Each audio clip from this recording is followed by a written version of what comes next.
Hi guys, நம்ம இந்த வீடியோவில் எதை பற்றி பார்க்க போகிறோம்னா எம்எஸ் தோனியோட பெஸ்ட் குவாலிட்டிஸ், அந்த குவாலிட்டிஸ்லேருந்து நம்ம லைஃப்பில் என்னென்ன கற்றுக்கிற முடியும் அதை பற்றி அந்த வீடியோவில் பார்க்க போகிறோம். நான் எம்எஸ் தோனிகிட்டேருந்து கற்றுக்கிற பாடங்கள் தான் இந்த வீடியோவில் எக்ஸ்பிளைன் பண்ண போகிறேன். எம்எஸ் தோனியை பற்றி பேசுகிறோம்னா இந்த ஒரு வீடியோ பத்தாது.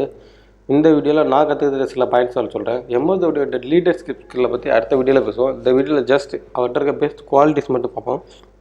ஃபஸ்ட்டு குவாலிட்டி எம்எஸ் தோனிகிட்ட, இது யாருமே ஏன்னு தெரில, இதை நோட் பண்ணவே இல்லை. மீன் என்னென்னா, அவர் எம்எஸ் தோனி ஃபேமிலி கூட நிறைய டைம் ஸ்பெண்ட் பண்ணுவார். நீங்கள் பார்த்தீங்கன்னா தெரியும், அவர் எங்கே போனாலும் ஃபேமிலியை கூப்பிட்டு போகிறது, அவங்க ஒய்ஃப் அண்ட் அவங்க டாக்டர் கூட நிறைய டைம் ஸ்பெண்ட் பண்ணுவார். நீங்கள் லைஃப்பில் ரொம்ப சக்ஸஸ்ஃபுல் பர்சனாக இருந்தால் கண்டிப்பாக அவங்க ஃபேமிலியோட டைம் அதிகமாக ஸ்பெண்ட் பண்ணுங்கள். சக்ஸஸ்ஃபுல் பீப்புள் பார்த்தீங்கன்னா நிறைய பேர் பார்த்தீங்கன்னா ஃபேமிலியோட நல்லா டைம் ஸ்பெண்ட் பண்ணுவாங்க. இப்போ பார்த்தீங்கன்னா ஃபேமிலியோட டைம் ஸ்பெண்ட் பண்ணவங்க உதாரணத்துக்கு பார்த்தீங்கன்னா இந்த அமேசான் ஓனர், இந்த இலான் மஸ்க் எவ்வளோ பார்த்தீங்கன்னா அவங்க என்ன காரணம் தெரியல, அவங்களோட பர்சனல் லைஃப் அவங்களால மேனேஜ் பண்ண முடியாதனால அவங்களோட ஃபேமிலி இஷ்யூஸ், இந்த டைவர்ஸ் அந்த மாதிரிலாம் போயிடுறாங்க. அந்த மாதிரி இல்லாமல் நீங்கள் ரொம்ப பெரிய சக்ஸஸ்ஃபுல் ஆகணும்னு நினச்சேன்னா கண்டிப்பாக உங்கள் ஃபேமிலியோட ஒரு டைம் ஸ்பெண்ட் பண்ணுங்க. ஒரு நாளைக்கு ஜஸ்ட் ஒரு டின்னராக அவங்களோட சேர்ந்து சாப்பிடுங்க, இல்லை ஒரு 10 மினிட்ஸ் அவங்களோட பேசுங்க. நீங்கள் ஒரு மேரிட் பர்சனாக இருந்தால் உங்கள் ஒய்ஃபு சில்ட்ரன்ஸ் கூட பேசலாம், அப்படி இல்லையா அவங்க அப்பா அம்மாவோட டைம் ஸ்பெண்ட் பண்ணலாம். ஸோ ஃபேமிலியோட டைம் ஸ்பெண்ட் பண்ணுங்கள். This is the best way of success. Second, MS Dhoni என்ன பண்ணுவான்னா, இப்போ ஒரு மேட்ச் தோத்துட்டோம்னா ரெஸ்பான்சிபிலிட்டி எடுத்துக்கிடுவார். உதாரணத்துக்கு பார்த்தீங்கன்னா அவர் சரியாக விளையாடாமல் இருப்பார் ஒரு மேட்ச், அதனால தோக்குற சூழ்நிலை வந்திருக்கும். அப்போ அவர் அந்த பேட்டியில் போய் சொல்லிடுவார், நான் இந்த மாதிரி சரியாக பண்ணலை, இந்த நான் சரியாக இது பண்ணலை அப்படின்னு அவர் ஒத்துக்குருவார். நம்மளாம் நிறையா பேர் என்ன பண்ணுவோம்னா, தப்பாக பண்ணோம்னா இல்லை அவன் பண்ணேன்னு காரணம் சொல்லுவான். எம்எஸ் தோனிகிட்டேருந்து இந்த ஒரு ஸ்கில்லை கற்றுக்கோங்க, ரெஸ்பான்சிபிலிட்டிஸ், அதாவது தவறுகளை ஒத்துக்குருவார். தேர்ட் இம்பார்ட்டன்ட் ஸ்கில் என்னென்னா, அவர் கூட இருக்கவங்களாம் நம்புவார், பிளேயர்ஸை ஹோப் பண்ணார். உதாரணத்துக்கு பார்த்தீங்கன்னா இப்போ யுவராஜ் சிங், ரோஹித் சர்மாலாம் பார்த்தீங்கன்னா டாப் கிளாஸ் பேட்ஸ்மேன், அதில் எந்த சந்தேகம் இல்லை. ஆனால் அவங்களோட ஆரம்ப கட்ட கேரியரில் பார்த்தீங்கன்னா இப்போ இவர் எஸ்பெஷலி ரோஹித் சர்மாலாம் பார்த்தீங்கன்னா ஆரம்ப கட்டத்தில் ரொம்ப புவராக விளாண்டுவாப்பில்.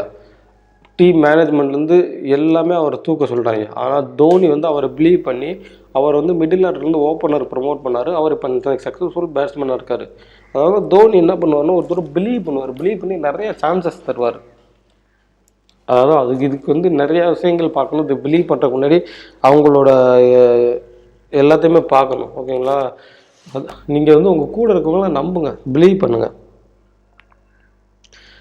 இருக்கிறதுல எனக்கு பிடிச்ச இம்பார்ட்டன்ட் ஸ்கில் தான் எம்எஸ் தோனிகிட்ட.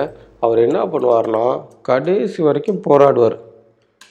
நம்மளாம் நிறையா பேர் இப்போ நம்ம சேனலில் ஆன்லைனில் எப்படி பணம் சம்பாதிக்கணும்னு போடுவோம், 2 மாதம் ட்ரை பண்ணுவாங்க, பணம் சம்பாதிக்க முடியலன்னா ஓடிடுவாங்க. எம்எஸ் தோனி அப்படி இல்லை.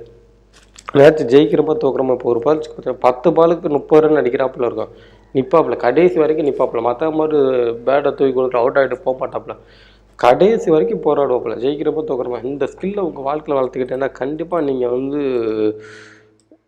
ஜெயிக்க முடியும். நிறையா பேர் இந்த ஸ்கில் இல்லாதனால தான் பாதியிலே எம்எஸ் தோனி பாதியிலே விட்டுட்டு போக மாட்டார். 99% பாதியில் விட்டுட்டு போக மாட்டார். 100% அவர் கடைசி வரைக்கும் களத்தில் இருப்பார். இந்த ஒரு ஸ்கில்லை வளர்த்துக்கிட்டேன்னா உங்கள் வாழ்க்கையில் கண்டிப்பாக ஜெயிக்கலாம். நீங்கள் வாழ்க்கையில் சக்ஸஸ்ஃபுல்னு நினச்சேன்னா கடைசி வரைக்கும் நீங்கள் ஃபீல்டில் இருக்கணும். கடைசி வரைக்கும் நீங்கள் எந்த துறையில் ஒர்க் பண்ணுறீங்க அந்த துறையில் நீங்கள் கடைசி வரைக்கும் இருந்தீங்கன்னா கண்டிப்பாக உங்களால் ஜெயிக்க முடியும். தென் அடுத்த ஸ்கில் என்னென்னு பார்த்தீங்கன்னா சிம்பிளிசிட்டி. அதாவது நம்மளால் தெரியும், நம்மளாலே ஒரு 10,000 ரூபா கூட சம்பளம் ஆகிட்டாலே அந்த காரை வாங்குறேன், இந்த காரை வாங்குறேன், அதை வாங்குறேன், இதை வாங்குறேன்னு இதாக இருப்பாங்க.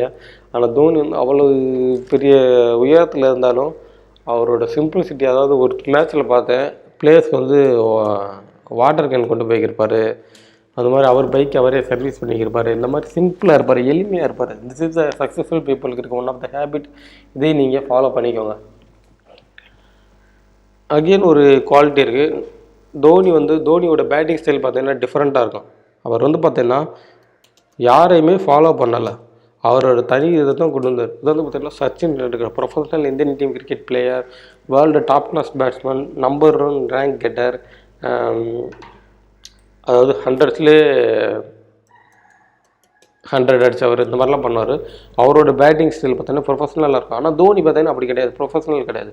ஆனால் தோனி ஒருபோதும் அதுக்கான வருத்தப்பட்ட கிடையாது. தோனி அவருக்கு என்ன வருமோ அதை பண்ணிட்டாரு. நம்மளால் நிறைய பேர் வந்து ப்ரொஃபஷனலாக பண்ணுற ஒருத்தரை பார்த்து அவனை மாதிரி பண்ணணும்னு வச்சு கடைசி வரைக்கும் பண்ணாமலே போயிடுறோம். அதுக்கு தோனி மாதிரி நான் இதில் வந்து எனக்கு எக்ஸ்பர்ட், நான் இதை வந்து நல்லா பண்ண போகிறேன்ட்டு அவர் ஆங்கிள் அவர் போனார். அவர் சச்சின் மாதிரி ஆகணும், ப்ரொஃபஷனலாக விளையாடுச்சுன்னா கண்டிப்பாக அவரால் முடிஞ்சிருக்காது. சச்சின்றது பார்த்தீங்கன்னா ஒருத்தர் நம்ம வந்து சச்சின் மாதிரி அவரோட வேறு அவரோட இது வேறு. ஸோ நீங்கள் வந்து உங்களுக்கு என்ன வருமோ அதை செய்யுங்க. ப்ரொஃபஷனலாக பண்ணுறோன்னு சொல்லிட்டு எதிர்த்தவங்களை பார்த்து பண்ணாதீங்க. கடைசி இம்பார்ட்டன்ட் பாயிண்ட், தோனி ஒரு கிரேட் லீடர்.